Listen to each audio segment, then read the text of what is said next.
Hey everyone. Today I wanted to talk about using commenting to speed up your coding workflow.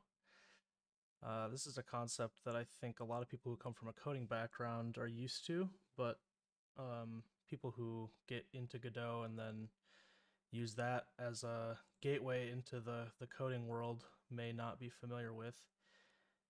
Say you have some complicated series of actions that you're doing in your code and you think you might have thought of a better way to do it or a simpler way to do it.